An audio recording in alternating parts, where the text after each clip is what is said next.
Hello and welcome back to my channel. My name is Meredith and today we are going to be talking about books that made me sob violently. I mean to the point at which I had to pick up the broken pieces of my heart and put it back together.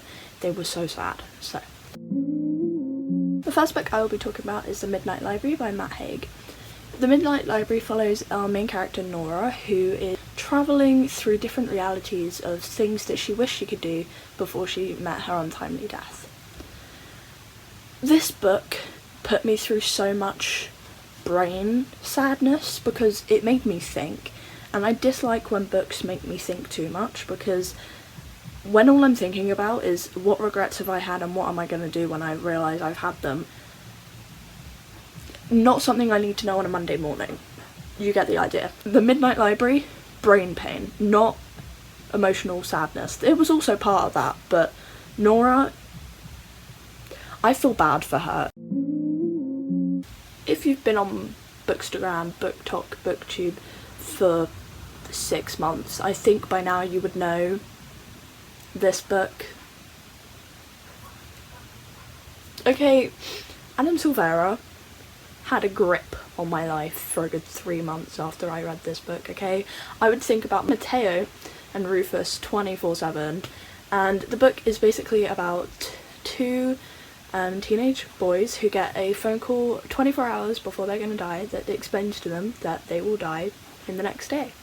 And there is a website called lastfriend.com, and it is a love story with a tragic twist at the end where they finally find each other, and it breaks my heart and soul.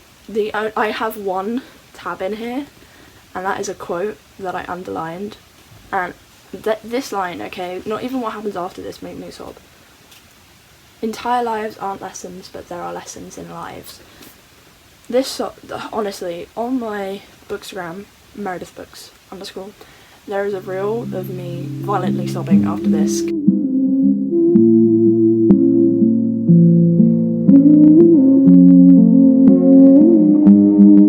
Because I was like, oh lol, I'll just film me, like, before I read the ending and afterwards. Yeah, I was not okay for a good 3 months after this, so thank you for that, Adam. Really appreciate it. The next book I will be talking about is The Song of Achilles by Madeline Miller. It's a Greek mythology twist, so there's Achilles and Patroclus, and it's basically a love story, again, with a tragic twist. This book, I have mixed feelings about, because it is so entirely slow, but when I got to the end, I was devastated. I wanted this to go well for them. I'm not joking, I read the end of this in a chemistry class. I literally finished a chemistry test and started reading this, and I was right near the end, and my other bookish friend was like behind me, and she saw me shaking because I was like, I cannot cry in a chemistry test. But I finished it later at home and I did sob, and this also hurts my soul. Now, if you're a Leigh Bardugo fan, brace yourselves.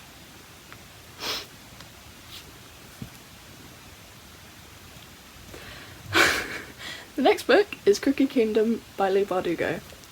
Six of Crows and Crooked Kingdom restored my love for book reading, and I love Leigh Bardugo for that because I went off books for years of my life and I realised that I kind of needed them. In a non-cheesy way, I needed them back. So thank you for that, Leigh Bardugo, but also not thank you because you broke my heart with this book, okay? Crooked Kingdom is the sequel to Six of Crows, and it is following a group of friends, Kaz Brecker, Inej Gaffer, Jesper Fahey, Wallen Van Eck, Matthias Helvar and Nina Zenik, and they are a found family of criminals, and I love them to the dearest soul in my entire life. But when I say brace yourselves for chapter 40, I'm not joking, brace yourselves, okay? And finally, on the list of books that make me sob is this gargantuan of a book. This is Rule of Wolves by Leigh Bardugo. It is the second book in the duology of King of Scars. It is the aftermath of what happened in Ruin and Rising, but it also bleeds into Six of Crows, so it's a bit of a complicated plot. But this book destroyed me, and I will not tell you why, because they are massive spoilers to why it destroyed me. But I suggest if you're a die-hard Shadow and Bone fan, do not skip King of Skies and Ruler of Walls, they are massively important in the series because boy were there some plot twists in this book. All I can say is Leigh Bardugo is a god at like writing plots and settings and characters. Honestly, this was my first ever tabs. Like, this was the first book I ever tabbed, which is why they're made out of old post-it notes, but for some reason I made pink sad. Don't question it. But yeah, there are quite a sad few points in here, so I suggest if you're a die-hard Shadow and Bone fan, you definitely do give this a read. That is all for today's video. I hope you enjoyed it. Sorry it was so short, and sorry I'm like kind of not in the centre, it's fine. But yes, thank you for watching today's video. I hope you enjoyed it. If you did, give it a like, and comment down below which one of these you want to read next, or if you've read any of them, and like share your ideas with me. And if you like my videos, then please consider subscribing, and yeah, I'll see you all later. Bye guys!